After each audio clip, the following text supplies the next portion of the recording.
Aviva as a business has actually been around for about 300 years in different forms and different company names. And about 10 years ago, we were about 50 different brand names all across the world, across our different markets. And we realised that that was a pretty inefficient way of operating as a business, and that by combining together to act more as one business throughout the world and having one brand name to sort of signify that unity around the world, it was pretty critical to start to adopt having one single name. The name Aviva didn't come from a business. It wasn't that we decided to take the name from one market and apply it to everywhere. We actually found a new name. So we went to research a new name that could work in every market, that meant positive things but also didn't really mean anything.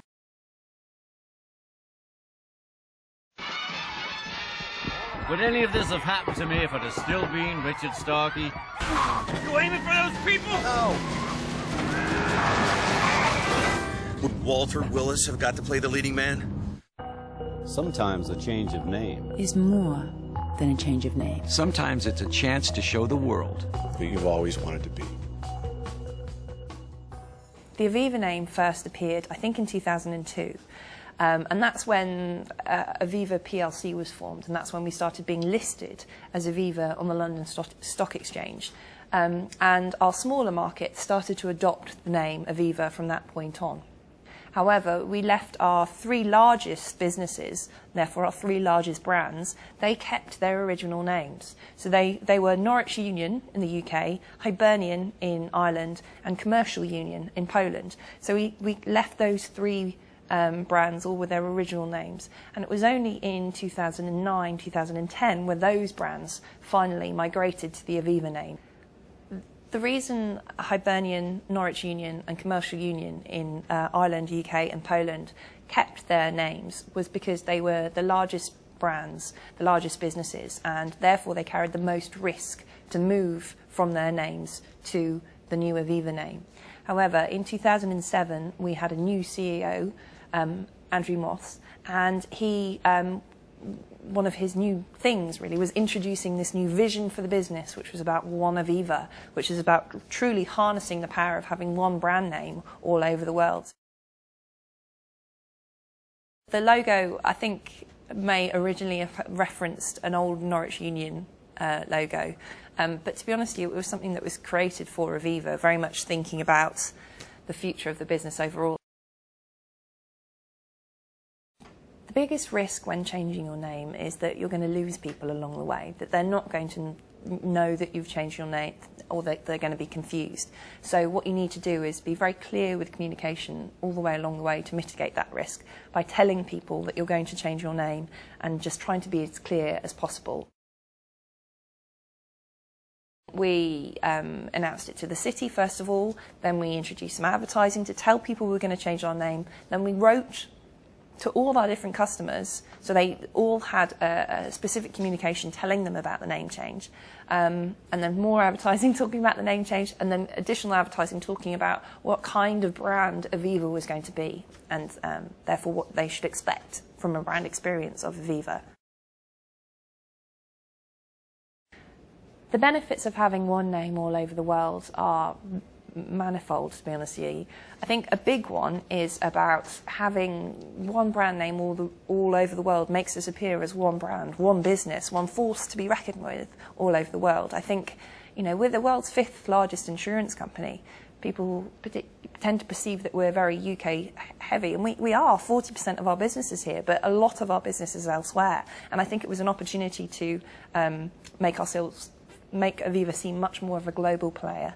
Similarly, I think it was an opportunity to revitalise the brand. I think our previous legacy brands were very strong. I'm talking specifically here about Norwich Union, Hibernian and Commercial Union, because the other businesses have already changed the Aviva name.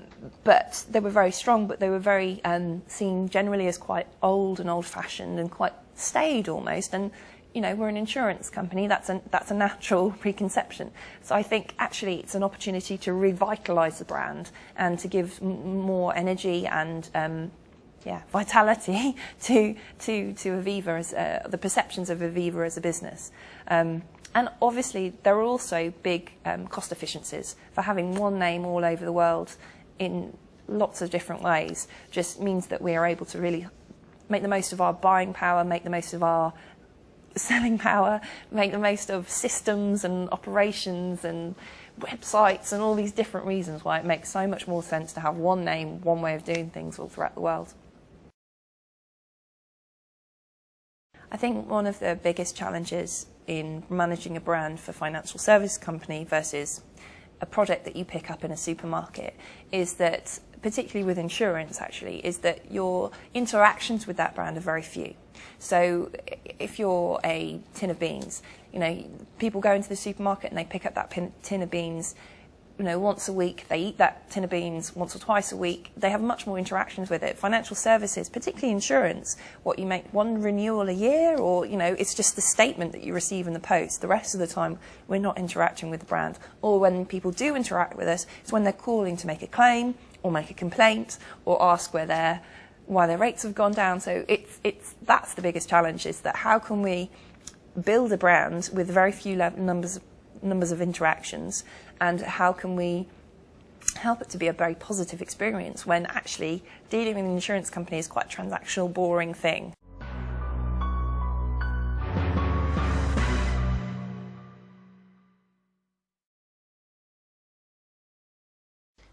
I think the risk of rebranding a well-known company is it's well-known. So you're going away from something that's a staple, something that everyone knows about, and then going to something completely new.